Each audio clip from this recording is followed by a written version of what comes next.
Good evening, and welcome to the August 11th Citizens Public Safety Review and Appeal Board meeting. At this point, I'd like to call the meeting to order. Roll call, please. Jason Allen. Present. Christopher Caldwell. Present. Ashley Huber. Present. Ebony Hempel. Present. Barbara Miller. Here. Regina Miller. Present. Susan Stapleton. Here. Teresa Thrash. Here. And Tamara Sturdivant. Here. Right. As we have an appeal hearing this evening, I am closing the regular meeting and opening the appeal hearing for PCR 2026-0006.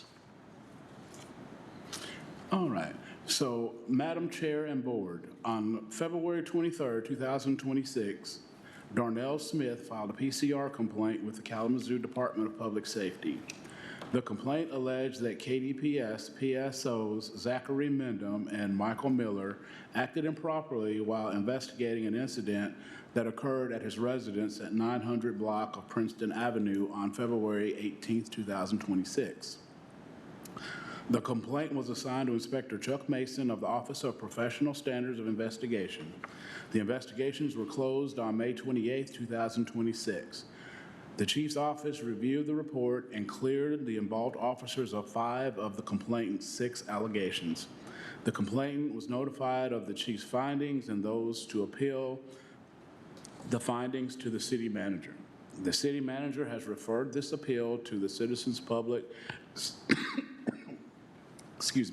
to the Citizens Public Safety Review and Appeals Board and requests a disposition recommendation. This appeal is before you this evening. Thank you. At this time, I'd like to review the outline for the hearing, and I wanted to make sure that everyone, all of our board members, have either a digital or printed copy of the appeal packet in front of you. Thank you. And at this time, I ask if there is any member of the Citizens Public Safety Review and Appeal Board who is unable to render an unbiased opinion on these appeals due to a financial, relational, or other conflict of interest.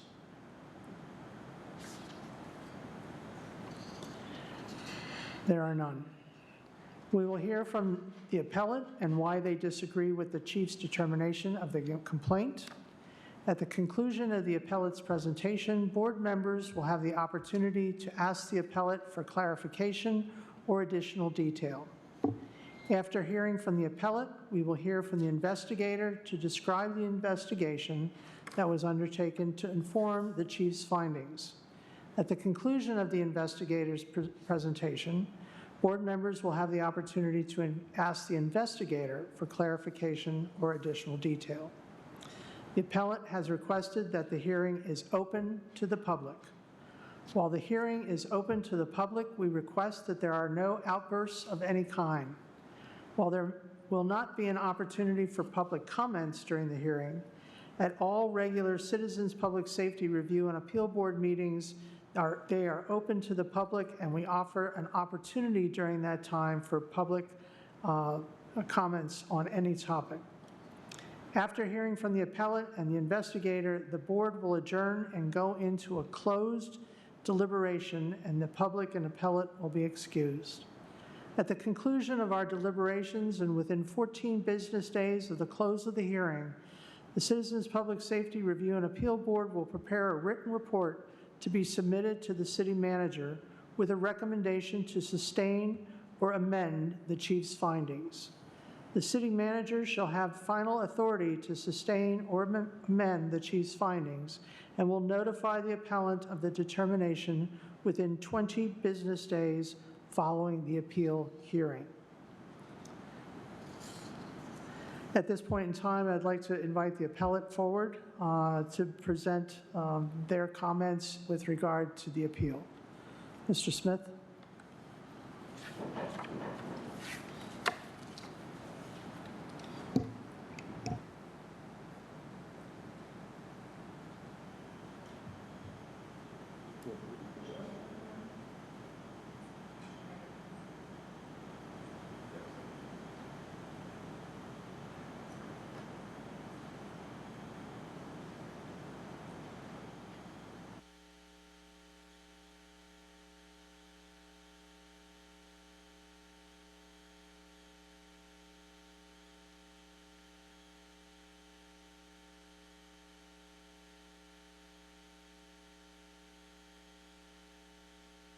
time to upgrade this room.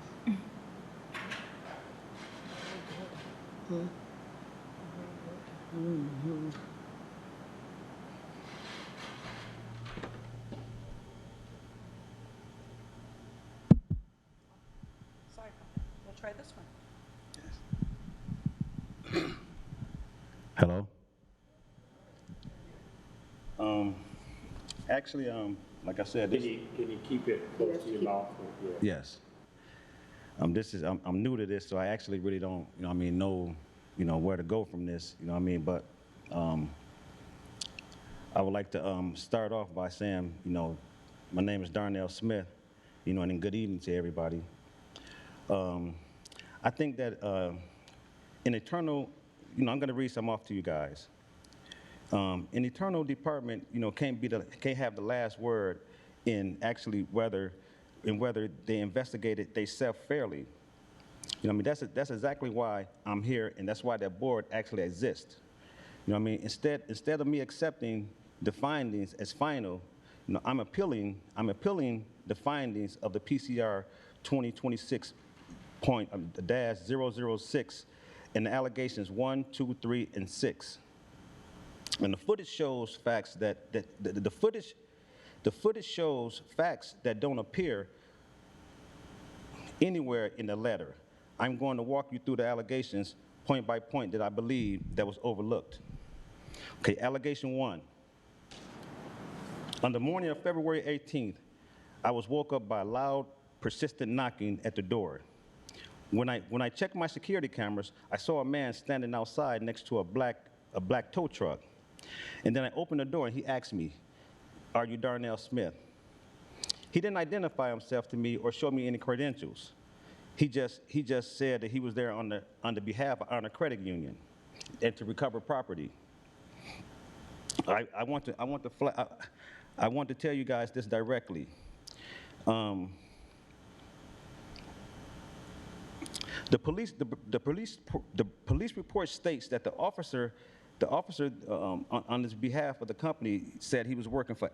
On the police report, it said he came for Aviat Credit Union, but actually he was there for Honor Credit Union. And I don't know why these differences came from the police report to the tow truck driver, but they did exist.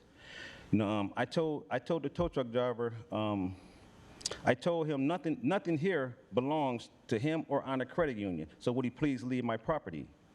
And he told me that he wasn't leaving. I closed my door, and then I looked on my security camera. I seen him walking around the side of my house and taking pictures. And so then taking pictures, I went back outside and told him that he was trespassing. Could he leave? He said to me directly, "No, I'm not leaving." He'd apparently spotted a Cadillac in the backyard that he assumed was Honor's Credit Union's. But from what I understood, that the car was covered in a tarp. So there's no way that he could have said that they spotted a vehicle that was matching the same identity. I want to be specific about the law because I think that matters. I think that matters, to the board. Under the Michigan law, a repossession agent can only lawfully take a vehicle from a driveway, public streets without a breach of peace. And the moment the property owner objects to the loud attempt or suspicious acts, that's where the breach of peace comes from. The moment the property owner objects loudly and attempts to supposedly stop, I had already told him many times more than once to leave. And he once again stated, the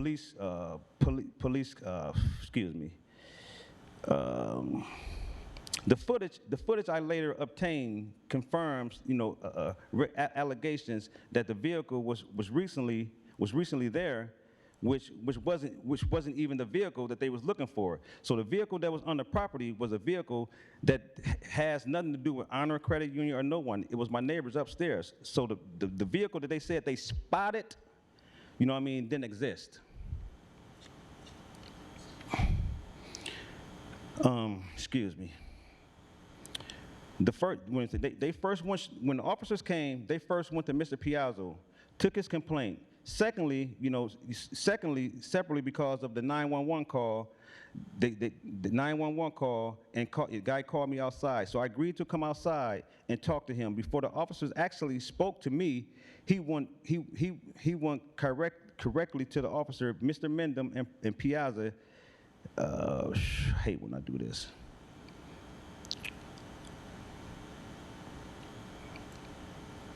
Let me see. Mr. Piazza was actually looking for the wrong vehicle, and the vehicle they was looking for wasn't even on the property. The only vehicle that was there was a truck, which isn't even close to the vehicle that they was looking for. And on the recording, he can be heard saying he ran the registration on that truck, not because he felt that the vehicle he felt was something that they was needed, but let me see, the Officer Mendham was the same officer that kicked my foot during the search, and he took the original report of that vehicle being stolen. So as I knew that Officer Mendham had came onto my property, when my vehicle had got stolen, I knew he was the one that had took the report of there, because when I asked him, I said, you look familiar. And what happened was when the tow truck driver had came, around there, I was on leave from Target Distribution Center, and I had gap insurance on my for my car. So at this time, until my insurance kicked in, they wasn't paying me. So therefore, my payments had got behind. So by the time they caught up with themselves, by me being on long-term disability, they paid Earner Credit Union. So therefore, I knew that there was no reason for him to be on my property asking about no car. So that's when I told him to leave my property, and then he wouldn't leave my property. So I called the police officers. When I called the police officers, they told me, say, Mr. Smith, no, you got to get off the phone because the officer was already there. You know what I mean? So when the officer came there, which was Officer Miller, Mendham was already there. When Miller came, he automatically, it wasn't all about me talking to them about this guy trespassing on my property. They came to me talking about an assault that I know never happened. And Miller, the tow truck driver, told Miller and Mendham that I pushed him 3 times, and he have it on his body cam. So Miller and Mendham was basing their arrest solely on this man showing them this body cam. And I knew for a fact that I didn't touch nobody, so I wasn't even worried about that. I'm just listening to them, letting them do their job. I may have been combative a little bit disrespectfully, and I understand that, you know what I mean? But every action, there's gonna be a reaction, whether it be positive or negative. And, what happened was,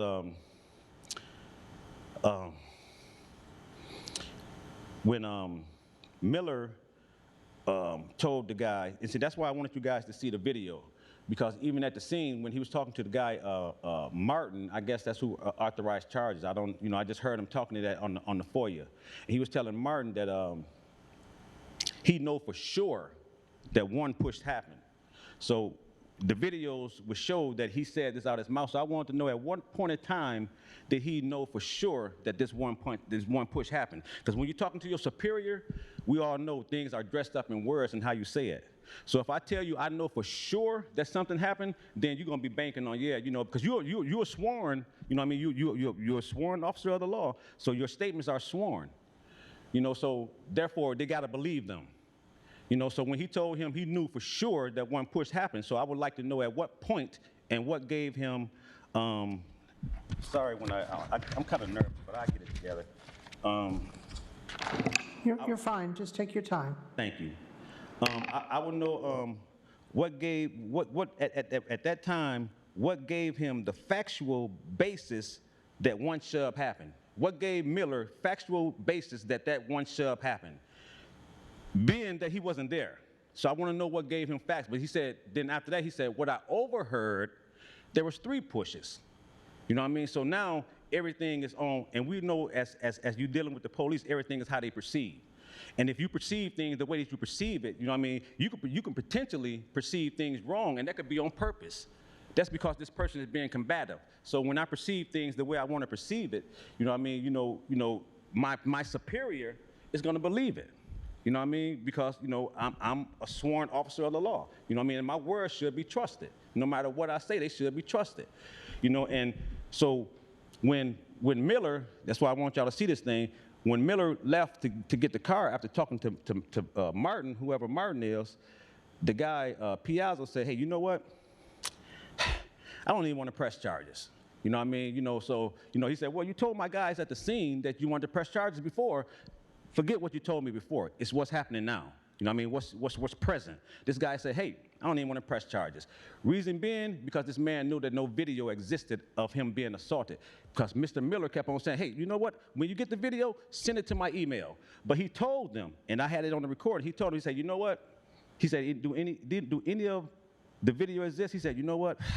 When I came up there, up to the steps, it went off.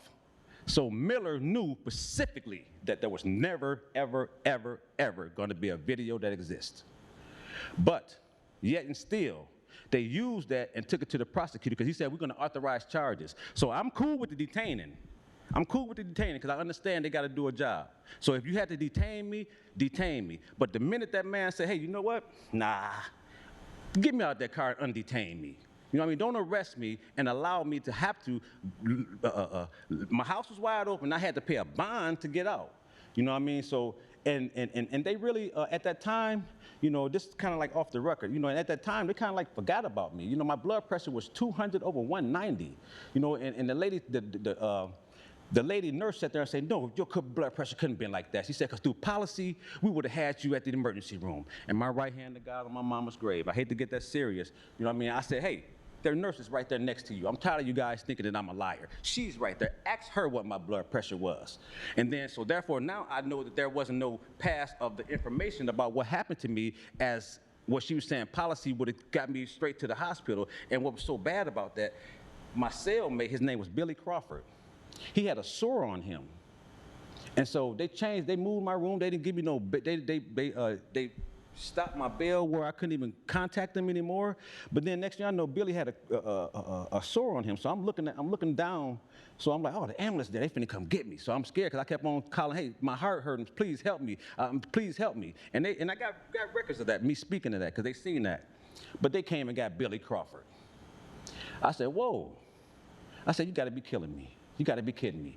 And you know, that really affected me. That really affected me to the point where, you know what I mean, I'm not anti-police because I know we need the police. I just don't like the police that you know what I mean, that takes their job and, you know what I mean, they overdo things like that, you know, because there's a million Darnell Smith that this happened to. I'm just the only one that's standing up and speaking about what I was wrong at, because every last one of those charges they put on me, you know what I mean, got dropped. You know what I mean? They got dropped. You know, so as I was talking, excuse me? As I was talking to Internal Affairs, they were speaking to me. They were saying, you know what, Mr. Smith? The prosecutor wouldn't authorize charges if there wasn't nothing there. So I said, listen, respectfully, I said, you know, it's not nothing there. I said, if I got to be the face of a crooked system, and respectfully said, to do some time when I know this whole thing, you know what I mean, I didn't do nothing, then I'll be that face for that crooked system. You know what I mean? So I said, come on, let's go to trial. And now that's why I'm here standing at you guys, telling you guys those things were dropped because I fought it that way. You know, and I know it's been a lot of talk about me being, you know, a very combative person. No, it's not that. You know what I mean? I'm just a passionate person. And sometimes, you know what I mean, I may get it wrong. But, you know what I mean, it just takes you one time to tell me what's right about it. And I promise you I'll get it right. You know what I mean? You know, so I don't want that picture that's being painted of me to make it seem like, you know what I mean, I'm this person that's going to be combative at every situation. What they did was they looked at my history. And it was easy to base my history on being a person that's aggressive, fightive, and all this other stuff. It's easy to do that, but you got to go back way past 10 years to find that. You know what I mean? You can't find that in the history of Darnell, you know, present. But when you find that, you know what I mean, it's all about a perception. If they look at your record and this is all on your record, it's easy for them to push that on you like they did me, respectfully. You know what I mean? You know that's respectfully. I don't want the officers to think that, you know what I mean, I'm here and I'm just throwing them around. But you know, it's a call for accountability. You know what I mean? We all got to be accountable for our actions. You know, and I say, you know, those officers have a job to do, and I understand that. And it's a dangerous job to do. You know, and we as citizens also got a job to do also. You know what I mean? That's to protect ourselves, protect our kids, and protect our community. You know what I mean? And that was my whole basis of, you know what I mean, making the complaint, you know, on the officers was, you know what I mean, to protect the millions of Darnell Smith that don't have that voice. You know, and it's just, if I can let you guys see the video, you will understand what I'm saying, because at the end of everything, how did this still go to the prosecutor? You know, how, but then they try to use that whole situation, they try to use the assault and tell me, hey, you know what? If you plead to this assault and you plead to this resisting, we'll just charge you with one resisting. But actually, the assault never existed. It never existed. And the only way that we found out that it didn't exist, and I knew it exists, but they didn't understand who they was dealing with. So once I got the FOIA, you know, that showed everything, because the video that Inspector Mason was going to show you guys is totally different from what I got. You know what I mean? So I respectfully say that, you know, to him, you know what I mean, that's not where I was basing my grounds on, the things that he was going to show me. That may have been one of them. But the whole thing is the basis on, you know what I mean, this probable cause. And when we talk about probable cause, that's what gives you the grounds for arrest. And when they said they was going to authorize charges, that means you got to wait for a minute. So you had time to understand that this man wasn't going to come and press no charges because he had no video. You knew this, you know, even though when you was talking to Martin, you didn't know that at the time, granted. But when you left from speaking to that guy, you knew that Darnell Smith was supposed to get out that car from being detained. He wasn't supposed to be arrested. He wasn't supposed to be arrested. But what they did, they used it and hold it as a place holding zero to say, you know what, we're going to use that and say, you know what, we'll drop this assault and this other resisting arrest if you plead to this resisting arrest. So it was kind of like, you know, playing me in the middle. But I promise you, I'm a fighter, respectfully. And that's why, you know what I mean, I think I was vindicated on those charges that they said. And those were all felonies. Those were all felonies. So 3 felonies will crush me at 55 years old. That'll kill the rest of my life. You know what I mean? I'm a father of 5 sons and 25 grandchildren. You know what I mean? And that'll crush me. And I'm very in tune to my kids. You know what I mean? I'm not perfect, but you know what I mean? I'm a good dad and a great grandfather. You know what I mean? I don't need none of that rigmarole, you know, around me, because that's not my life. You know what I mean? So when they came there reading a jacket that I don't even wear anymore. You know what I mean? Took that jacket off years ago. You know, and then people got to understand that. You know, everybody had a jacket on that had some words on it that people wasn't proud of at one point in time. But everybody don't keep that same jacket on. And that's where I'm here standing up for the millions of people that don't wear those jackets. You know what I mean? Just because it look and talk like that, don't mean that's what it is. Get yourself in the middle of that person and find out what that person really is. Find out how it tick. You know what I mean? And then I promise you, you'll get a whole different vibe about that individual. And I'm sorry I went off I had this stuff written down, but you know what I mean? My daddy always told me, you know what I mean? When you go from your heart, that's when it means a lot more. You know what I mean? And it'd be understood a lot more. You know what I mean? That's why I realized that I was messing up when I was trying to read a script. This ain't a script. You know what I mean? It's real life. You know what I mean? And that's why, you know, I'm respectfully here to ask people to really look at what I'm saying. You know, I ain't asking for, you know what I mean, no big change, and I know things ain't really gonna change. You know what I mean? I know things ain't gonna change. I know how it goes. You know what I mean? I just want people to open their ears and their eyes and pay attention to what's really going on. And the people that's, you know, because everybody that don't have that voice may need a platform to talk on. Then people get to understand, like, man, hold on, wait a minute. He do got a point here now. You know what I mean? Because when we're talking about policing and we're talking about community policing, it's all about how we communicate with each other. You know what I mean? Because as a community, it's not us against them against us. It's us as a community. And if we don't start realizing that, we're gonna lose it. Especially if I'm sitting there speaking about those gorgeous grandkids I'm talking about. This is all for them. This ain't, you know what I mean? You know, my life is to be a director. You know what I mean? And if I don't stand up and let them know, hey, when you write, stand up for what you write on. You know what I mean? You know, when you're wrong, sit down and take that. Because when you're wrong, you're still right because you learned something. You learn something. You ain't nothing never wrong. That's what people got to understand. There's never a wrong thing to do. There's just always a way to get it right. And that's what we need to do in this community. We need to get it right because we need the right policing, and we need the right citizen to act right, so the police don't have to get out of order. Because we know and we got to understand that their job is dangerous.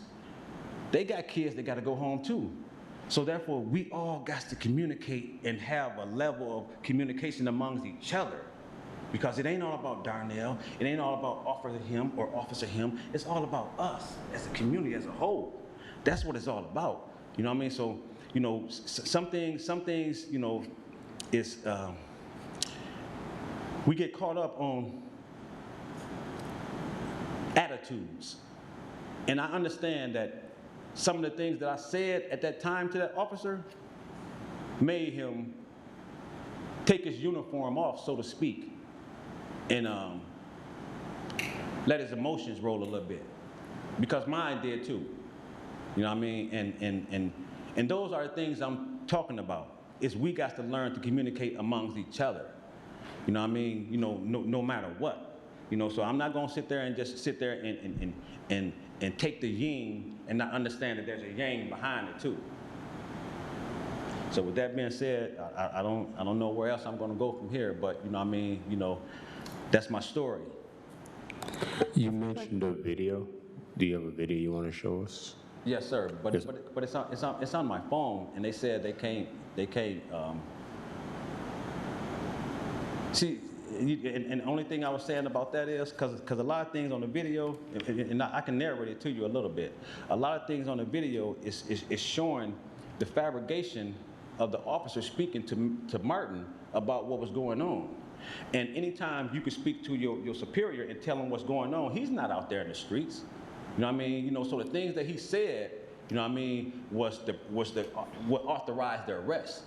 It wasn't what I did, because, you know, if it goes back to what I did, like I said, when I read the law, when we're talking about breach of peace as far as that, because all that started as a civil situation. And then the tow truck driver knew that they had no grounds to be on my thing, so he lied and told those people that he was assaulted. And he already knew that's the only way you can get the police there. Tell him he was assaulted. So I called the police at the same time to get this guy off my property because he was trespassing. And when I was talking to Mendham, he was saying, you didn't call the police. I said, man, stop that. Then he said, oh, what, you know what? Right here, the dispatch does show that you called. But when Miller came over, it wasn't all about my trespassing. That wasn't even talked about. It was all about an assault. You know what I mean? He's like, do we care to prosecute? That's all they was on. You know what I mean? And like I said, when it comes to an officer and tow truck, that was a civil situation. It was civil. You know, and it turned criminal because of a lie. And none of this is what I'm confused at. I don't know why a prosecutor would take a charge on a video that no one never seen an assault happen. But this guy was basing the things on, hey, this guy and the guy said he got a vest and shit. You know, he got the video. He said he got it on video. So therefore, you told your superior that this guy got this video. So your superior doing what he's supposed to do. Figuring that you already seen this, he gonna authorize these charges because guess what? This guy got this video, and you know for sure that one shove happened. You know for sure, actually, and you was the second officer on the scene. But you know for sure that one shove happened. You know what I mean? So therefore, like I said, you know, you're a sworn officer, and you know I'm gonna believe you. You know what I mean? Because you're my colleagues. I know you ain't telling no lie. So I think. You know what I mean? But if I didn't fight this, you know what I mean, and beat the streets with all the paperwork that I was getting, you know what I mean, it was exhausting me.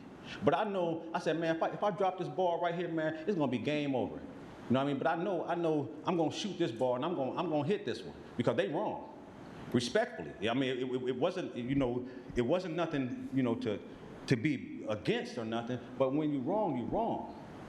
You know, and that's all that was. So, Mr. Smith, could you clarify for us again, the video that was on your phone Yes, ma'am. is video that was FOIA'd from the police department? Yes, ma'am. Okay, and do we have access to that? Okay. So it appears that we will be able to see some of that. And are there other questions for our appellant? Mr. Smith, first of all, thank you for coming, your time, your passion. I just have a couple, I guess, clarification questions. Yes, sir. When the police, not the tow truck driver, but when the police arrived at your door, did they identify themselves as police officers? Not the truck driver, but the police. When they arrived at your house, did they identify themselves as police officers? Yes, sir. I think they said. Matter of fact, when he called me, he said, "Sir, I'm Officer Miller. Can you come outside and talk to me?" Yes, sir. They did. Okay. My next question is, and this, I guess, is clarification in my head surrounding an arrest. Originally, they were called there for the assault. Yes, sir. They asked you to produce some identification. Yes, sir. There was some interaction before. Walk me from. They showed up at your house. They asked you your ID to you being handcuffed. Like, did you ask for? Did they ask you for ID and you told them I got to go get it? I mean, how did you wind up getting handcuffed? Actually, when he came to me, when he called me on my phone, I, was under the assumption that he knew who I was because he called my phone. And, not to say that it was right or wrong, but I wasn't trying to play no game where you called me, so you know who you called. The dispatch didn't give you just a number to say, hit there and say, hey, call this number. We ain't gonna tell you who you calling, but just call it. So I figured, more than likely they knew who I was. And I knew that this whole thing was civil. And now I was figuring that I wasn't being heard. So I was trying to be heard. Then, I said, you know what? I said, it's getting a little outrageous. So let me go ahead and de-escalate this situation. I'm finna go sit in my truck and then get these guys my ID. And my ID was in my back pocket all along. Miller, like I told you, it's also on the video, and they should be able to see that too. They never. I'm a 55-year-old man. I swear to you, my wallet be probably about this fat. You'll see the big old thing in your pocket. They did everything they could do not to pull that wallet out of my pocket. So I kept on, so therefore, that's why at the end of that video that I was telling that I've just explained to y'all about, he said, hey, is he Darnell Smith? Then Miller was like, I don't know. I think so, but I don't know. Because he knew who I was. And he knew if he pulled that wallet out, that'd give them what? Identification of who Darnell Smith was. So that big, so if they was checking me, taking everything out of my pocket, if we're talking about policy now, sir, if they checking me, taking everything out of my pocket, that wallet should come out too. So they did everything they could do to sit there and say, hey, we don't know if this guy's Darnell Smith or not. I guess just trying to get a timeline in my head. So they arrived at your home, Yes, announced themselves as police officer, requested identification. There was a delay in identification, and because of that delay, is that why you were originally detained? I never was detained. I went straight to arrested. Okay. I was never detained. That's why when I was telling you, I said, I'm cool with the detaining because you got a job to do. That's de-escalation. I'm cool with that. When he came, when I was going to my truck, you're under arrest.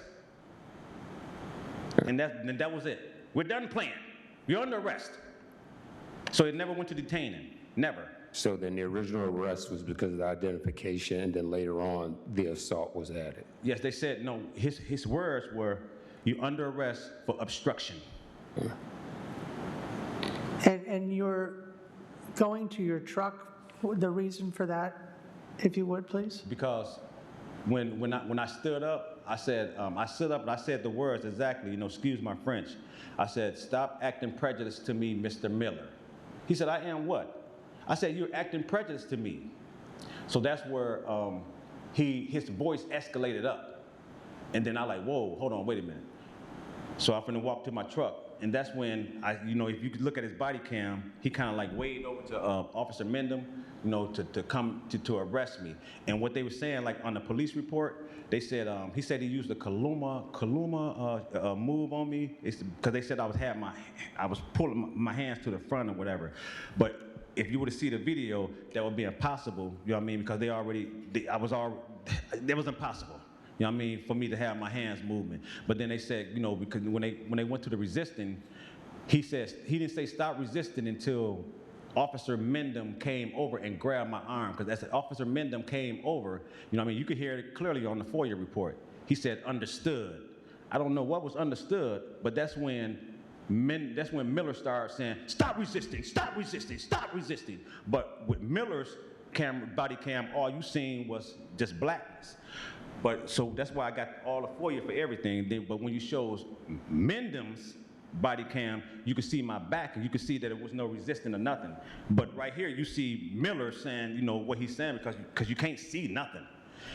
Thank God Mendham had to come over there to show that, before it wasn't no resisting or nothing. So that's why I said, man, where you getting resisting from? I'm too old to resist the police. I know I'm gonna get hurt. Honestly, I know I'm going to get hurt, and I know that's their job. I'm not a kid. I'm not. So I'm not going to resist them. And that's why I didn't play no game when they started putting their hands on me. I may have been reluctant on giving my name, but once that changed, I knew the game was serious. Well, excuse me, it wasn't no game. I knew the whole situation was serious. Because now they got a job to do, and I didn't want them to do their job. Because my combativeness, so to speak, or my willingness not to get arrested, what got me hurt. And the issue with the handcuffs? Excuse me? The issue with the handcuffs. One more time. The issue with the handcuffs. Did you voice a complaint about the handcuffs? Yes, sir. Now, the issue with the handcuffs. Officer, when they put the handcuffs on me, I kept on screaming, and I was going to let you guys see that video. I kept on screaming in agony.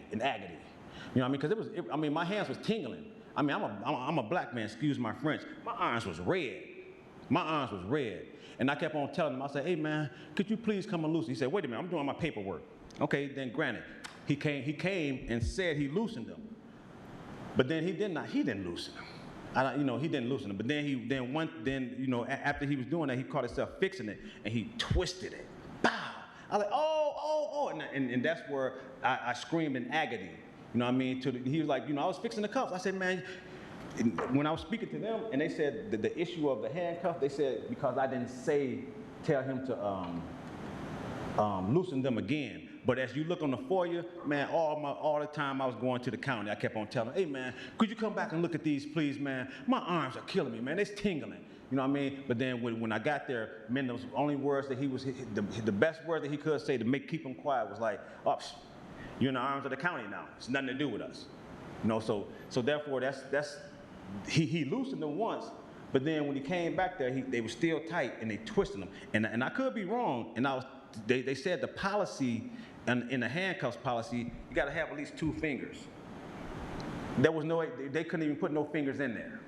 That's why my hands was bleeding. It was baked into my skin, and that's why I was talking to them. I was like, hey man, can you see this? I said, man, this stuff is hurting my arms. So therefore, I knew that policy, didn't exist because it was cutting my skin. And you mentioned that they failed to interview a witness you had? Yes, sir. You want to tell me more about that? The guy, Mike Piazza, which was the tow truck driver, he told them, which was my cousin, to stay upstairs. I stay downstairs, and my cousin is he do scrapping, so he came. He was coming downstairs, and as he was talking to Miller on the thing, he was telling Miller, he said, yeah, another guy came downstairs, he was driving the F-150, he told him, hey, don't you touch him, don't you do anything to him. So therefore, they knew there was another guy on the scene. They knew that somebody else existed. So when I got the discovery, the only thing that was in the discovery was just a police report. Wasn't no video. Wasn't no detective work, like we went to go talk to this person, we went to talk to that person. What happened was I had to take the witness to my lawyer, You know what I mean? Once I took the witness to my lawyer, that's when, you know what I mean, it was like, hold on, wait a minute. Didn't no investigation happen on this. Who was the investigating detective on this whole case? And that's how I found out didn't no detective investigating no case. They sat back, and they thought I was gonna sit back. Because guess what? That record I was telling you, that happened, way back then, that's what they was figuring, they basically their grounds on.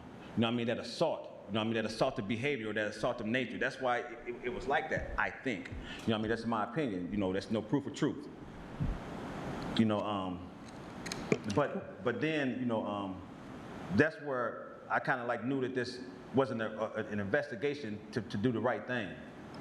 Because there wasn't no investigation on that. And because if Mike Piazza was injured and assaulted, get Darnell Smith, because we don't want nobody assaulting our people of the community. Come on now. That's a true story. So if Darnell Smith assaulted this guy, he need to be, the law need to take care of him the way that they need to do, because that's what the law is all about. So Mr. Piazza wouldn't have sat there and said, for sure, yeah, I want to press charges. But in that same sentence, no, you know what? I don't even want to press charges. You don't go from A to B to see the right story. So evidently somebody's seeing something different. Period. You know what I mean? Did your Ring camera catch any video? Excuse me? Did your Ring camera capture any video? Yes, ma'am. But the thing was, I don't have a subscription to be able to get it back up. You know what I mean? So what I have to do is, it'll take me, if I can get it in that 24 hours, but I was in jail for 2 days. So if I was out for that 24 hours, I would have been able to get it. Because it disappears and get me the next day. And that's where Mr. Mendham, because they asked me, I said, man, what you talking about cameras? I said, I got cameras. He said, well, can you let us see it? I said, no, I ain't gonna let y'all see my cameras. I said, he the one said I pushed him and assaulted him. Look at his cameras. He said he got it on camera. And that's when everything went outrageously wrong. He said, well, you know what? I'll go over there and look at it. So now he already knew that he had to see a video. And no one never seen the video. No one never even seen the video, because before you leaving that scene, if we got an assault here, we got to make sure we see this video, because that's what the basis on this arrest for. Because this man, we're not here for no car. We're here for an assault. So where is the assault? And let me see it happen. You said you got it on video camera? Yes, let us see it. So Miller was basing his arrest on someone that he didn't know. He should have been biased. He should have been, I'm a citizen, he's a citizen. He shouldn't have just sat there and believed that this man had that on his body cam. He didn't believe nothing nobody believed nothing that Darnell said. Nothing. Not one thing. But, we talking about, being aggressive. To respectfully said, I'm the only one that came out injured. Then nobody else come out injured at all. So if we talking about combative and, resisting and assaultive, I don't want to put no names and no aims at it, but we know where that should have came from. Because like I said, I'm the only one that ended up assaulted. Mr. Smith, I want to thank you so much for sharing your story with us and for getting up here today, because all of the preparation that goes into this moment right now it's a lot, and sticking through this process takes a lot of guts. My question for you this evening is actually about the appeal process itself. I'd love to hear more about your experience, and if you struggled at any point appealing these decisions, or if that process was something that was easy and accessible to you. Nah, it was hard, because I was for the first time in my life, I'm thankful for the things that God put in front of me, and the direction that I'm going, and the direction that I have been going. So to be done like that by the police kind of like made me lose a little, not respect, a little trust. Because I'm the type of person that if I'm wrong, I'm wrong. Because, it's the whole, the law is black and white. And it is what it is. So I got to the point where I almost wanted to give up because it was frustrating. And I knew people was giving me pieces, bits and pieces, playing these games with me. And I had to stay in character. Because a lot of times you just want to sit there and be human. You know what I mean? And we human, we make mistakes. You know what I mean? So I had to stay in character, and that was the hardest thing for me to do when you're looking at someone telling you this is red and you know for a fact that it's green. You know for a fact that's green. But I'm not gonna get out of character because you really want to make me believe that that's red. Okay, well, so believe it. You know what I mean? You know, and my name have got like salt in people's mouth around the city. You know what I mean? For this whole situation, because I know the city, we all touch each city. You know what I mean? And that name, Darnell Smith, stood out. Everywhere I go, I can see, I can tell. I'm a grown man, I'm 57. You know what I mean? I just look this way, you know what I mean? Sometimes I stutter, but my understanding of what's going on is a whole different thing. You know what I mean? You know, I almost gave up, but I wanted to be the voice for the many and the many Darnell Smiths that don't have that ability to speak or will be like me, like, you know what, forget it, I'm finna give up. You know, and to come here, honestly, before, I was so nervous. Honestly, I was so nervous. But as the day came, you know what I mean, I started getting more and more and more willing to say, you know what, this ain't got nothing to do with you, Darnell. It's for everybody else. You know what I mean? So if you turn around and go out that door and not speak what you need to speak, then you're gonna give up on a lot of these people that need to hear or need to understand what's really going on. So I didn't want to, it wasn't me giving up on myself. I didn't want to give up on the community. You know what I mean? So yes, it was it was a hard thing to do, but you know what I mean? I'm not perfect, but I prayed. You know, my granny always told me, she said, you know, when things get too hard for you, grandson, just pray. You know what I mean? And that's what I did. Are there other questions? I want to thank you for coming and speaking to us and presenting why you disagreed with the findings. We certainly appreciated your words and your passion, and we've heard your comments, and we'll certainly take those into account as we go into deliberation. Yes, ma'am. But we certainly do want to thank you for being here with us today. I just want to add, if the video that's shown by Inspector Mason is not the video that you're referencing, can you try to email it from your phone to? What they said, all I got to do is this. They said I got too much storage on my phone. So they said everything goes into queue or whatever that thing is. So I just got to delete some stuff off my phone, and then I think I will be able to, you know, to do that then. Thank you. At this time, we'll hear from the Office of Professional Standards.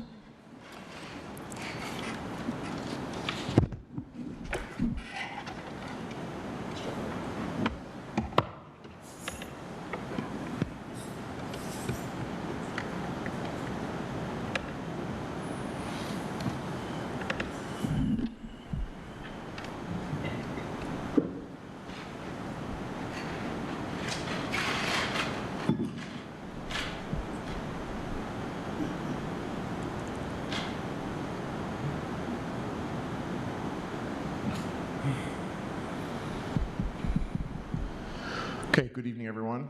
My name is Chuck Mason. I'm the inspector for the Kalamazoo Department of Public Safety. One of my roles as inspector is to investigate citizen complaints against officers and present appeals of those complaints before this board. So, on February 18th, 2026, officers responded to the 900 block of Princeton Avenue on a report of an assault between a tow truck driver and the resident of 916. Officers attempted to speak with both parties. However, the alleged suspect and resident of 916, Darnell Smith, refused to identify himself, attempted to leave, and muscled against officers during the arrest, resulting in him being taken into custody for resisting and obstructing. He was lodged at the jail on the R&O charge, and a case was submitted against him for the assault on the tow truck driver. The prosecutor's office issued charges for Arno as well as the assault. And on February 23rd of this year, Mr. Smith filed a complaint with professional standards alleging misconduct by the involved officers. So in his complaint, Mr. Smith made 6 allegations against PSOs Michael Miller and Zachary Mendham. One of these allegations, number 5, regarding the mishandling of property, was sustained and will not be addressed tonight. Mr. Smith's first allegation is that the officers improperly arrested him. His second and third, or the next allegation, which is broken into 2, is that PSOs Miller and Mendham used excessive force against him. Fourth, that officers failed to address his concerns about the tightness of his handcuffs. And lastly, that officers failed to interview his witnesses. So the Office of Professional Standards investigated Mr. Smith's complaint by conducting an in-person interview with him, interviewing one of the involved officers, reviewing body-worn camera and dash camera videos, reviewing the incident report, as well as applicable laws, policy, and procedure. So I want to make a comment about officer interviews, since one was conducted during this investigation and was used in making at least one finding. So at the beginning of all IA interviews, the investigator reads the officer their Garrity and interview rights. These rights serve as a reminder to the officer that the interview is compelled, which means it's not voluntary, that officers are forced to talk and to tell the truth under threat of termination, and that interviews are protected from release because they are compelled. So in your copy of the report, you'll see that the officer interview with PSO Mendham is redacted, and that's because of Garrity protections. So during the interviews, officers are not informed of what information Professional Standards has about the case, which means that they don't know what I already know. From the officer's perspective, there's a high likelihood of being caught in a lie, which they know is a tremendous risk, as the inevitable consequence of lying is termination. So based on the potential consequences of failing to tell the truth, officer interviews are given considerable weight during the investigative process. So on February 18, 2026, officers were dispatched to 916 Princeton Avenue on a report of an assault. Dispatch advised that the reporting party, a driver for a repo company, initially called a private investigator in the dispatch, then they said no, he's actually a driver, was shoved by someone he believed to be the homeowner of that residence. Dispatch described the subject as a black male in his 50s with a black do-rag in his head, a white t-shirt, and black basketball shorts. So we're now going to take a look at officers' body-worn camera video from this incident. Oops.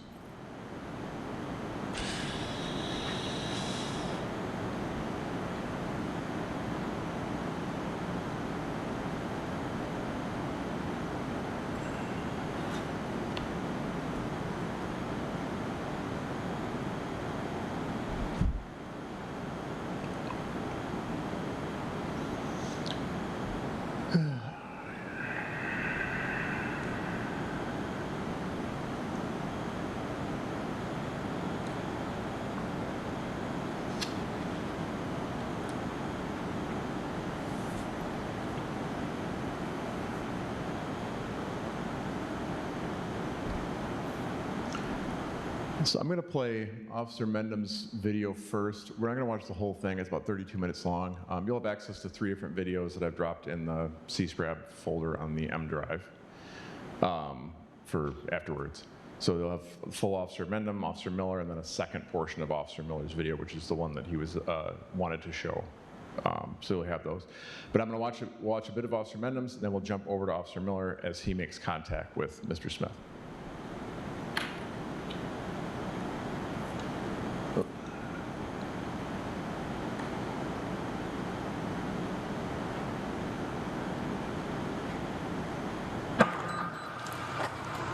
How's it going, man?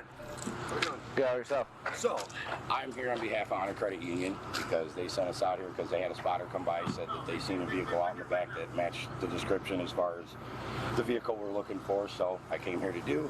I knocked on the door, started with talking to him at the door. I tried to explain to him. I said, look, so I know I'm talking to the right person. I'm not disclosing anybody's personal information to anybody I'm not supposed to.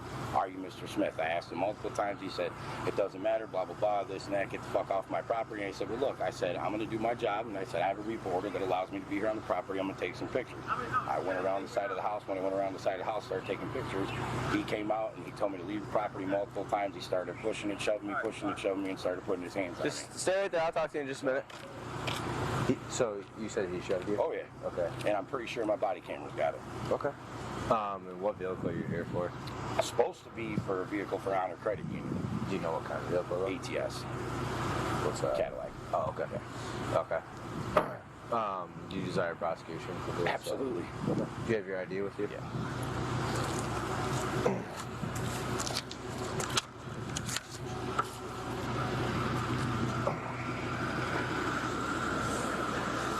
I assume you believe it's behind that fence. Like I said, it's hard to say. I mean, like it's, you know what I'm saying? Looks of being, I mean, ATS is going to be a 4-door sedan, so. Yeah. I'm just wondering if you think it's behind that fence or something. Okay.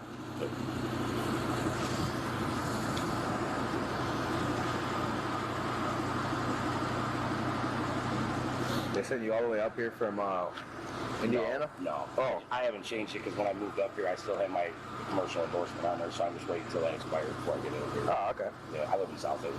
South Haven.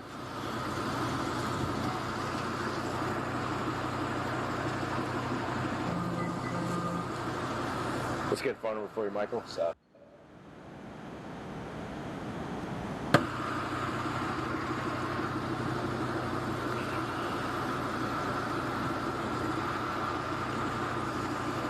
And what's the address where you live at right now?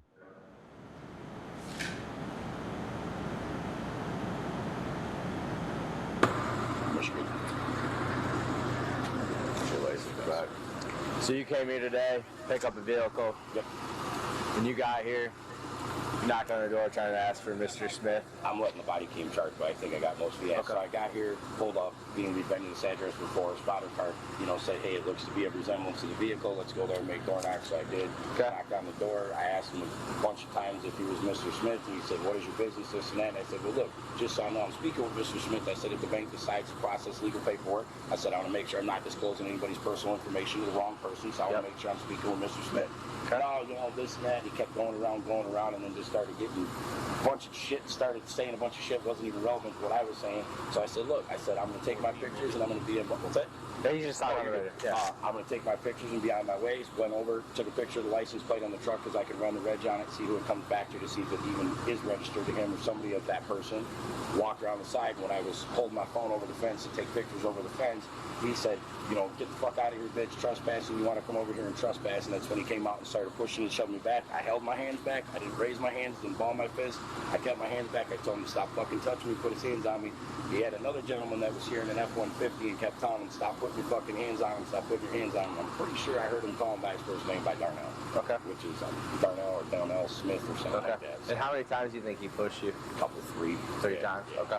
And you were on the side of the house over there, and you got a body camera. It's just got I'm letting it charge. it's right got now. a charge Yeah, and download. I think I felt it vibrating, not even download, but I can pull it right up, but I felt it vibrate when it freaking all started, like right after it started happening. Okay. So All right. I'll take a look while you guys are talking to him and see if it's open. Sounds good.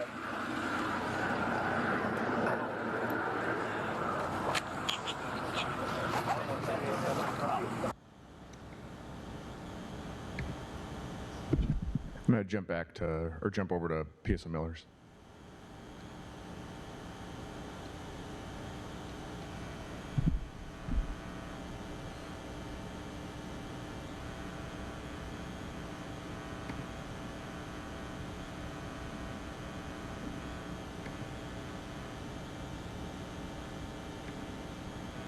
Step out and talk to me. Step out and talk.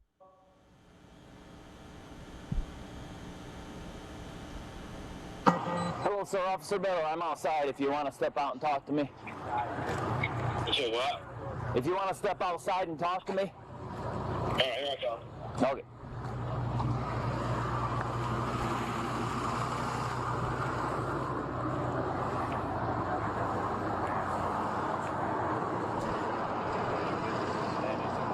Just so you know, I'm speaking with Mr. Smith. I said if the bank decides to process legal paperwork, I said I want to make sure I'm not disclosing anybody's personal information to the wrong person, so I want to make sure I'm speaking with Mr. Smith. No, this and that. He kept going around, and then just started getting a bunch of shit, started saying a bunch of shit wasn't even relevant to what I was saying. So I said, look, I'm going to take my pictures and I'm going to be in, what's that? He's just oh, you're good. I'm going to take my pictures and be on my way. Went over, took a picture of the license plate on the truck because I can run the reg on it and see who it comes back to see if it even is registered to him or somebody of that person. Walked around the side. When I was holding my phone over the fence to take pictures over the fence, he said, you know, get the fuck out of here, bitch, trespassing. You want to come over here and trespass? And that's when he came out and started pushing and shoving me back. I held my hands back. I didn't raise my hands, didn't ball my fist. I kept my hands back. I told him to stop fucking touching me, put his hands on me. He had another gentleman that was here in an F-150 and kept telling him, stop putting your fucking hands on me, stop putting your hands on me. Morning, sir. How are you? All right. I'm Officer Miller.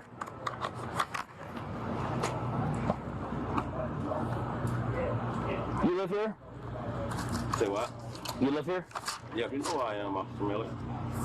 I mean, I recognize you, but I don't know your name or anything. What is your name, sir? What is the problem? So, apparently you shoved this gentleman. I ain't shoved nobody. Well, good. Then we won't have much of a problem. But I need to know your name, okay? Wait. So what are you doing? I know you're not coming here to investigate some type of assault or something. That's what you're doing? Oh, no, we won't have that.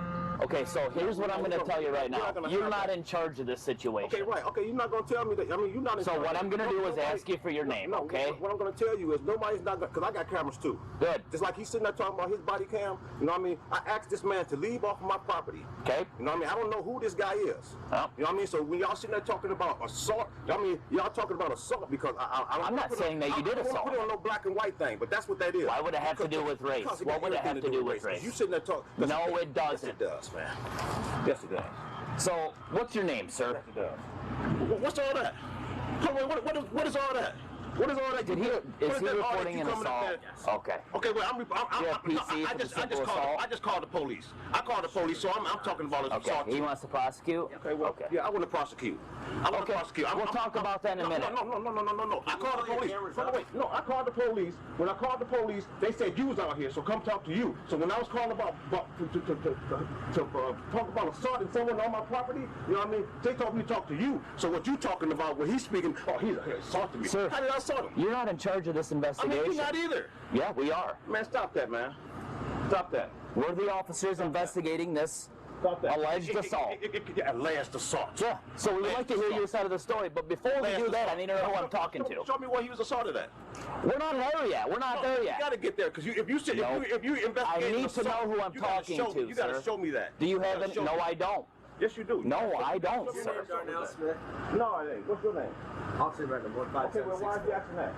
Well, I'm asking you. That's who he was here to speak with, and that's who he believes you are. Mm-hmm. So right now... So y'all believe in things. We're trying to get your... No, we don't know who we're talking to. Right. So what we're trying to understand, we need to first know your name so we can address you properly, right? Isn't that the respectful thing to do, man to man? I mean, he could be Darnell Smith, too. Yeah. That's the point, sir. The guy that he spoke to that laughed here could have been Darnell Smith, too, right? It's a possibility, yeah. Right. Okay, then. So, but he's alleging that you pushed him. Oh, man, come on now. So, sir, that's why we need to know who you are. Come on now. We're now, what I'm saying now is, if once you investigate an assault, so once this investigation comes that he wasn't assaulted, is there a false police report? No. Yeah, well, why isn't it? Well, he's got a body camera, so... I mean, I got cameras. I mean, you see all these cameras around here. Can you pull it up so you can see? Come on now, man. I mean, no, he got the body camera right there that he showed you guys. Okay. Sir, what's your name? I'm ready to write it down. What's your name? You already told me you know me, right? When I walked up here, you said... And you said my face looked familiar. You said, sir, you know who I am, Miller, and I said you look familiar, but I don't know your name. So now I need to know your name. And you said my face looked familiar. Are you refusing to identify yourself, sir, under this investigation? Listen, man, let me tell you something, man. Tell me something, sir. Stop acting so prejudiced to me like that, Mr. Miller. You keep bringing up race for some reason. Because you are. You've been prejudiced. I am what? Because he sat there and said he was assaulted, and you guys sit here and you just...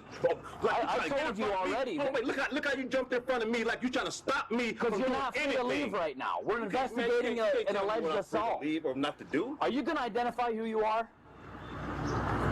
You can't tell me what I'm free to do or not. Are you going to identify who you are, sir? I don't care what you're doing, dude. What you mean? Well, I need to know who you are. You're not free to leave.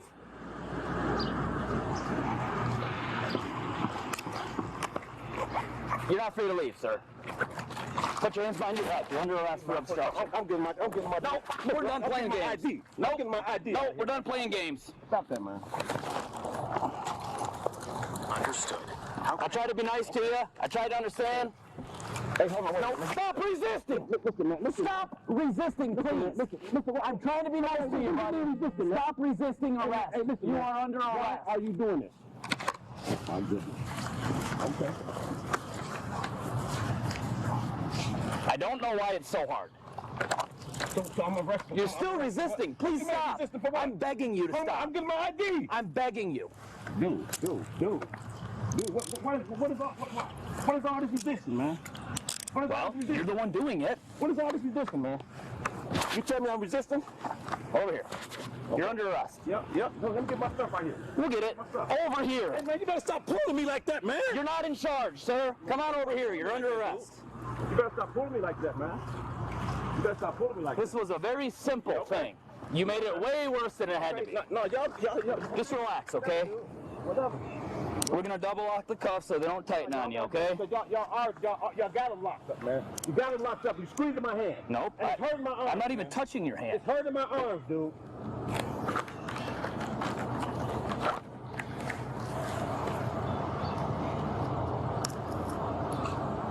Okay, double lock.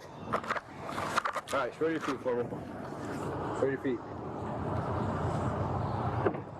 Please spread your feet so we can search you. Incident to arrest. Man, y'all been searching me, ain't it? No. Man, what are you doing, dude? We're just. Hey, listen. Hey, man, We're past that. y'all kicking me like that? Nobody's kicking you. It's all good. It's all good. Do what you know. Holy cow. And I want y'all to know y'all on camera. You see you kick me like that, right? It's all good. Jeez, man. Y'all, it's all good. I promise you. It's all good.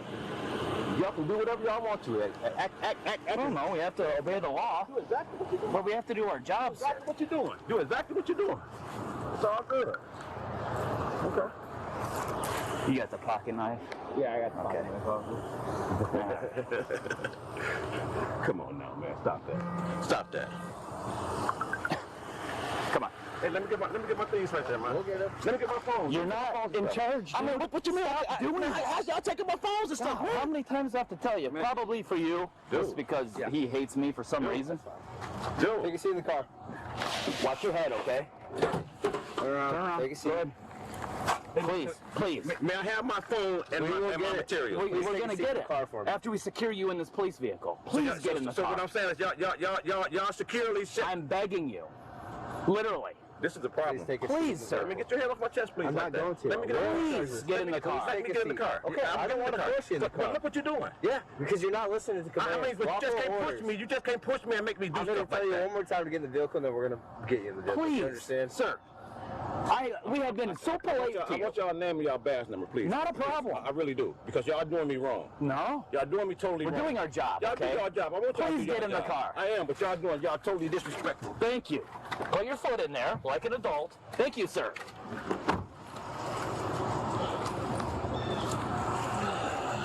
Do you have any bags? Yeah, I should. Portland City, Mark on custody.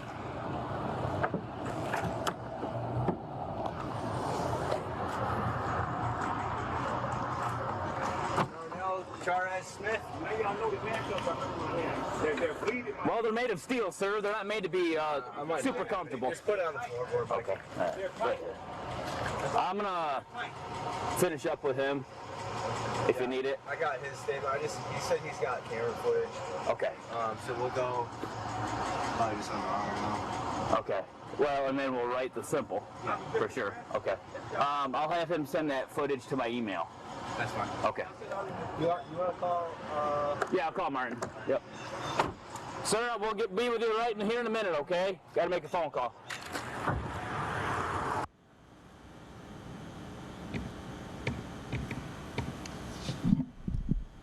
I'm going to bring up Officer Mendhams from the moment that after Miller leaves.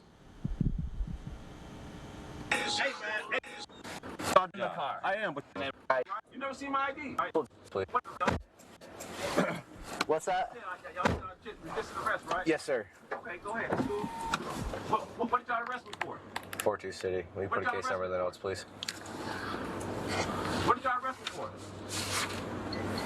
I'm asking you a question, sir. What did y'all arrest me for? Did I resist it? We asked you multiple times to hand over our ID. Arrest or what?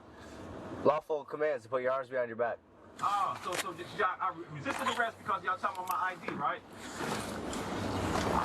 And y'all checked me and everything, right? And my ID, right? You don't even know who I am, right? I do. Darnell Smith. How? You never seen my ID? Got ways. You never seen my ID? Y'all just took me and arrested me and checked me. Y'all checked me, right? Is your name Darnell Smith? Y'all checked me. Is your name Darnell Smith? Y'all checked me and took my ID, right? Okay, it's all good. It's all good. This you right here, ain't it? Nah, don't worry about that. Y'all just checked me and arrested me, right? Y'all just checked me and arrested me, right?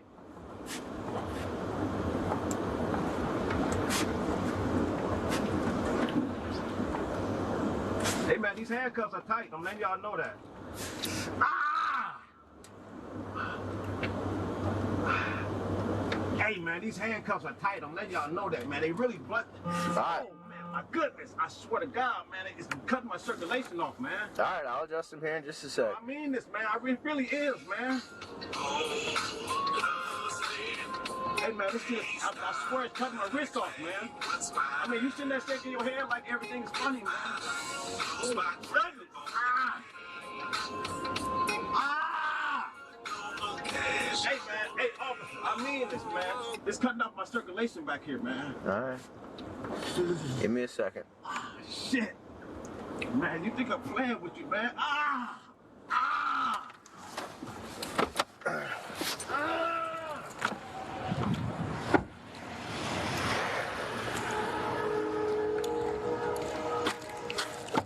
All right, face the other way. Nope, don't put your man, feet out. I swear, face man. in that way. I promise you, man. Yeah. Face that way with your body that way. Put your back towards me.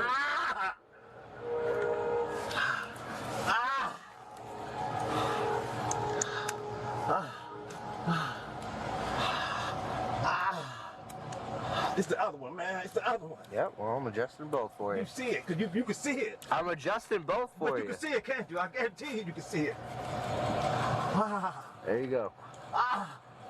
No, it's, Hold on.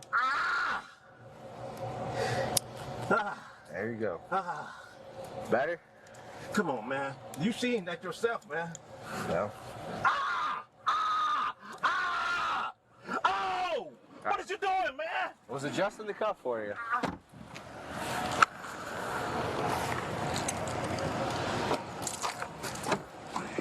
Hey, man, listen, man.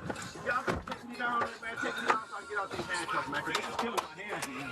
All right, I gotta fill out some paperwork real quick. Come on, sir, man. This is killing my hands, man.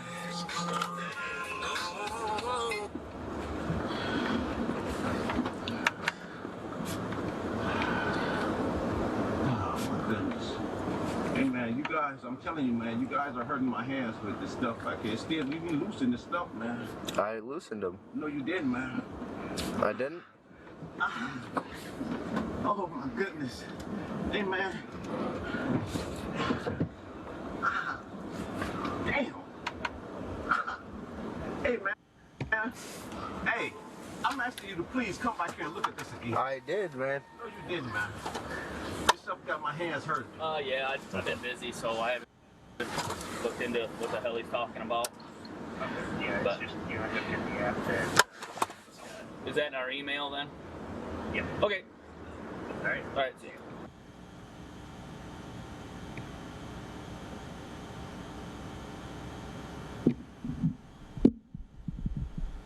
So after that, PSO Bendham transports him to the county jail where he's lodged there. So I want to run through the allegations now. So the first one was that Mr. Smith alleged that his arrest was improper because it was based on unverified allegations from the tow truck driver.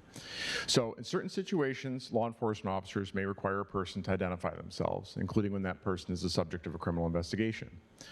Mr. Smith's argument to professional standards rested on the idea that the officers should have fully investigated the tow truck driver's side of the story, including gathering his video before proceeding on to interviewing or attempting to identify him. And since they did not do that, the arrest was invalid. No, there's no policy or law that would require officers to operate this way, and doing so would be counterintuitive and a disservice to our victims. The majority of criminal complaints taken by officers have no other evidence other than the involved party's statements. So whether the party has video or not does not impact whether we take a criminal complaint, and whether the tow truck driver actually had video, which he at least told the officers at the beginning he believed he had, doesn't impact the legitimacy of his allegation. So at the core of criminal and civil cases are the identity of involved parties, and the person does not have the right to opt out of the criminal justice system by declining to provide their name. So once the tow truck driver made an allegation of assault against Mr. Smith, officers were duty bound to properly identify him, and attempted several times to do so. So the officers told him that the driver's allegation was just that, an allegation, and that they needed his name as part of their investigation.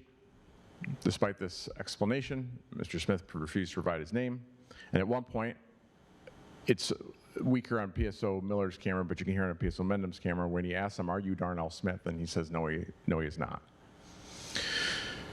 So PSO Mendham goes to his cruiser, looks up Darnell Smith, which you can't see because the computer screen is redacted because he's in lean, is that basically the moment that he brings up Mr. Smith's photo is the moment that PSO Miller has gone hands-on with him at the truck. So unfortunately, the timing worked out that PSO Mendham realized who he was able to properly identify him at the point that the arrest was made. So while PSO Miller's there with him, Mr. Smith walks away from the porch toward his truck.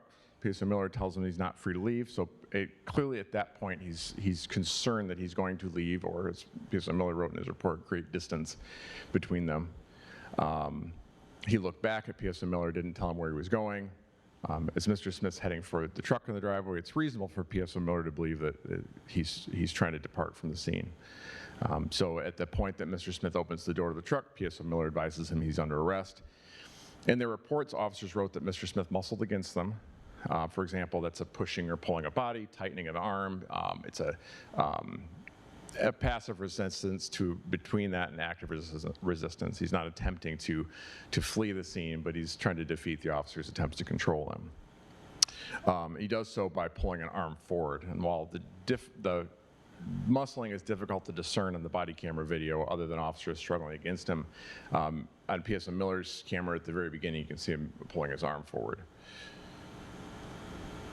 So in making this allegation, Mr. Smith asserts that officers lacked the probable cause necessary to make an arrest. However, when he refused to provide his name, after he was notified by officers that they were conducting a criminal investigation, ignored PSO Miller's orders, and subsequently muscled against the officers during the arrest process, he ran afoul of the law, and as a result, officers had probable cause, which is the standard for an arrest, to arrest him for resisting and obstructing. So both officers were exonerated of this allegation, which means their conduct was lawful and within KDPS policy. So Mr. Smith's next allegation is that the officers used excessive force against him. So Mr. Smith cited 3 incidents: first, during the physical arrest; second, when he claims he was kicked before being searched; and third, when he was pushed into the back of the cruiser. So this allegation is split into 2. So number 2 being PSO Miller's actions, and 3 being PSO Mendham's actions. So I'm going to cover all 3 incidents. So if you just imagine the officers as just the 2 separate allegations. So the use of force by law enforcement officers is guided by the Graham standard, which states that officers will only use the amount of force necessary given the facts and circumstances perceived by the officer at the time the force was used. So according to KDPS policy 300, which mirrors Graham, the reasonableness of force is judged from the perspective of a reasonable officer on scene at the time of the incident, rather than with the 20/20 vision of hindsight. Any evaluation of reasonableness must allow for the fact that PSOs are often forced to make split-second decisions about the amount of force that appears to be necessary in a particular situation with limited information and in circumstances that are tense, uncertain, and rapidly evolving. The totality of the circumstances must be considered when determining whether the force was objectively reasonable.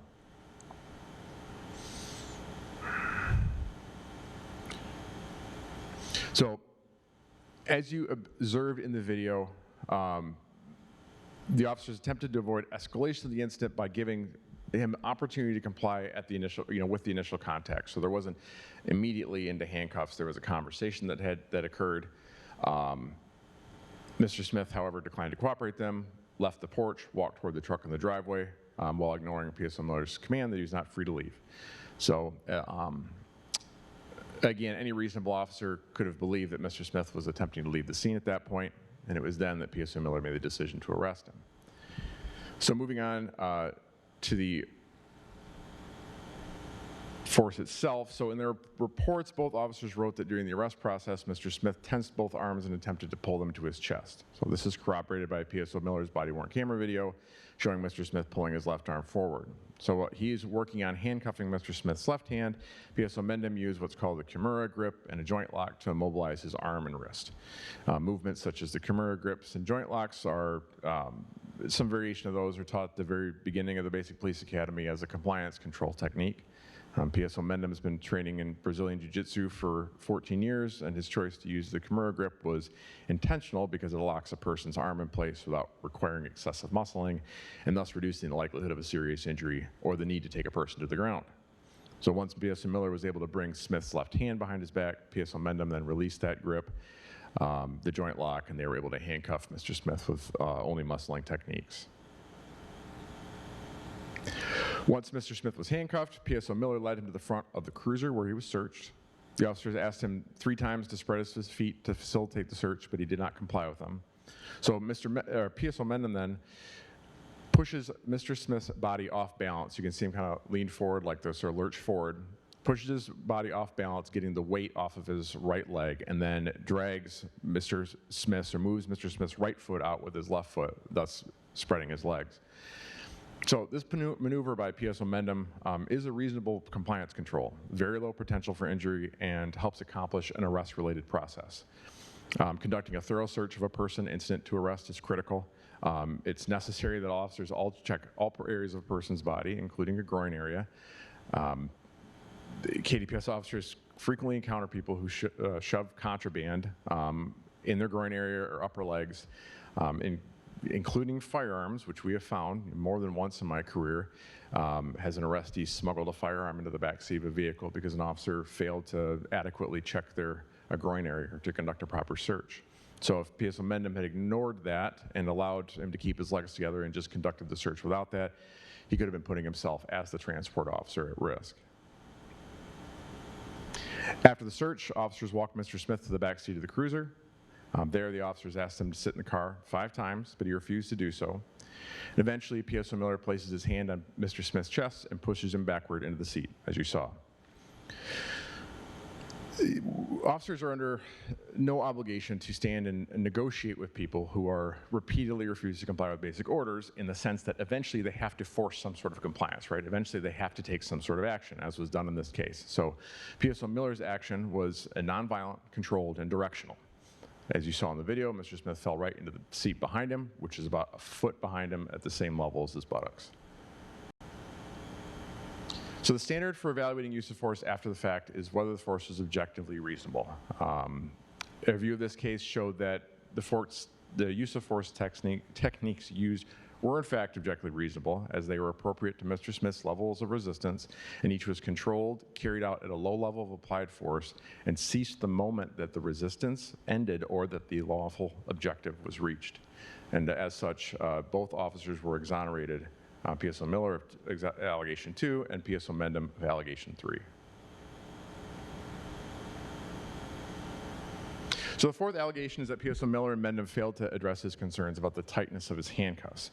So before Mr. Smith complained about the cuffs, the officers manipulated those cuffs twice. So once when they put them on, and then the second to double lock them, which is required to prevent unintentional tightening of the handcuffs. You saw in the video clearly that there's a mechanism that you hit in the back of the handcuffs that locks them in place and that prevents them from getting any tighter than they were initially applied.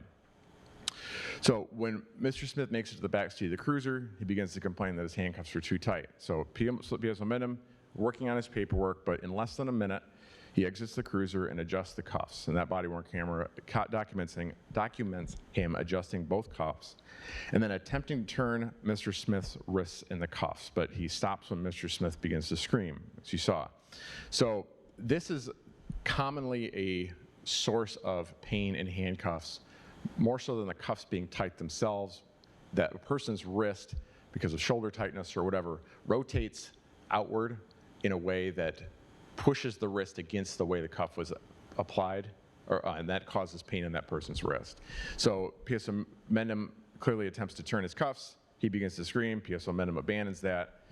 And then on the way to the county jail, Mr. Smith complains about how tight the handcuffs were before PSO Mendham adjusts them. PSO Mendham explains to him, he's checked them, he's loosened them. And cuffs can only go so far, right? They can only extend out so far before they actually don't work anymore, before they're loose.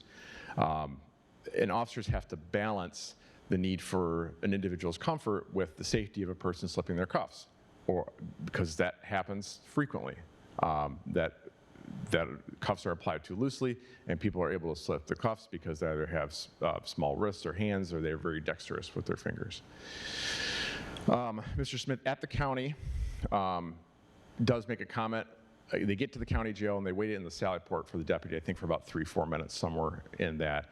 Basically, when the officers get to the county, they can't open the back seat of the car unless there's a life-threatening medical emergency that they have to address. The county deputies want to control that sally port, and essentially we're waiting in the car until a deputy comes out and takes Mr. Smith, which happened over a course of a couple minutes after their arrival.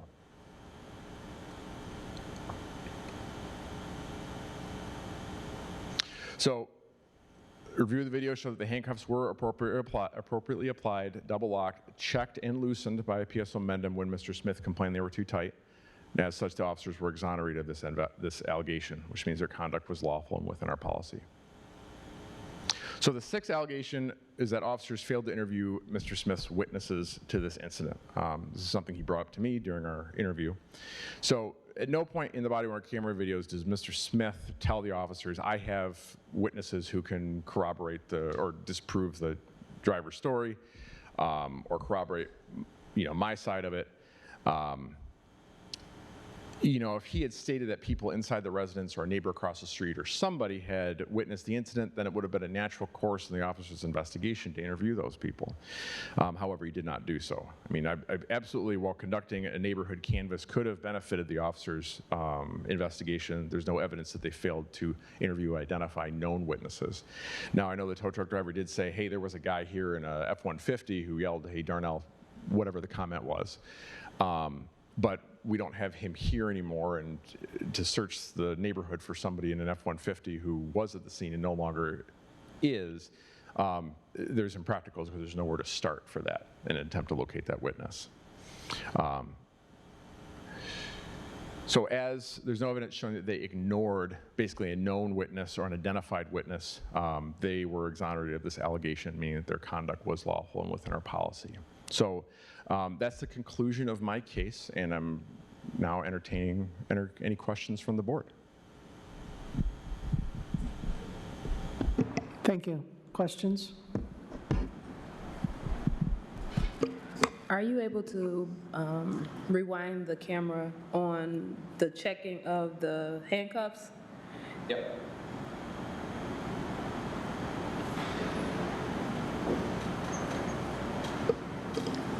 This portion here?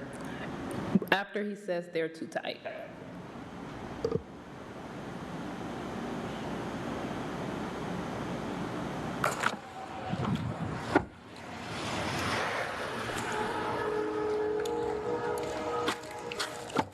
All right, face the other way. Nope, don't put your feet out. I swear, face man. in that way. I promise you, man. Face that way with your body that way. Put your back towards me.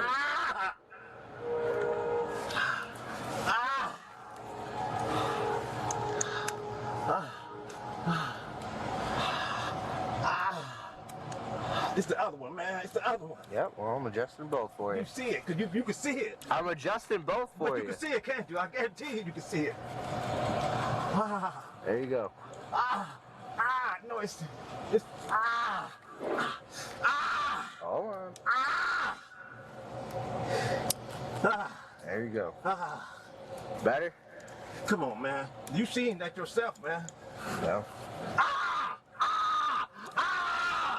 Oh! What is you doing, man? I was adjusting the cuff for you. That long enough? Okay.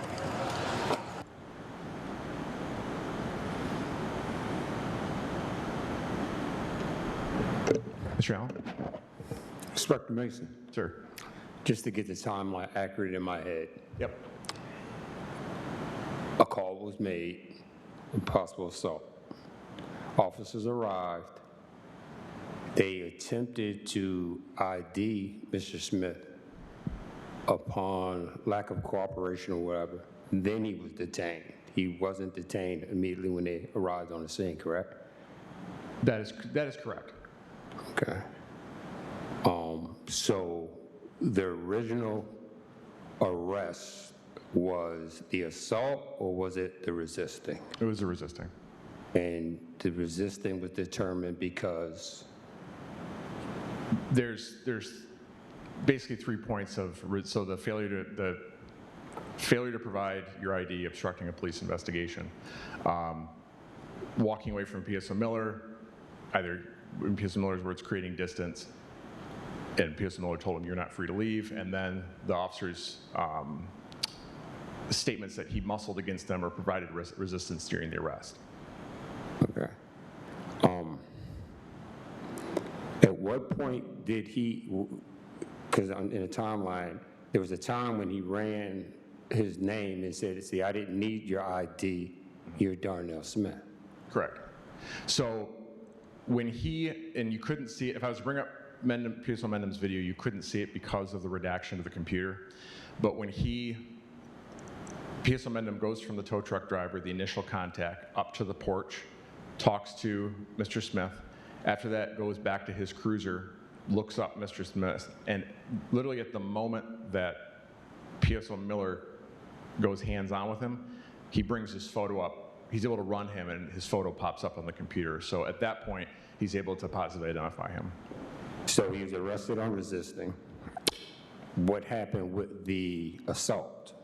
The assault case was written. So basically what happens, there's two options for a case. Someone can either be taken into custody for a specific offense, or the case can be written against them, which means they're not arrested for it, and the case is submitted to the prosecutor's office or the city attorney, or whatever it is, for review. And then that office reviews that case and makes a determination on whether to issue any charges. So basically you write it, but you don't necessarily know if the assault happened? Correct. You write it and you don't lodge them on it. So after he was arrested, booked on resisting, the assault was written. When was the assault added? It wasn't, so it would have been added whenever the prosecuting attorney, whoever the reviewing attorney was, got that case. So it was probably the next day. Generally in custody, probable cause cases are reviewed by midday the following day, unless they happen really early in the morning. So then at what point was it then determined to drop the assault case? Then that would have been court proceedings later on. Was it based on the fact that they didn't have enough and that's why they only wrote it? Was it part of a plea deal? What made them drop the assault charge? I only know what's in the public available case search on the 8th District Court, which shows that all 3 charges on April 28th were reduced to disturbing the peace, to which he pled guilty to a delayed sentence on that. Okay, so basically the resisting, the obstructing, and the assault were all dropped, and he just pled to disturbing the peace. That's correct. Okay.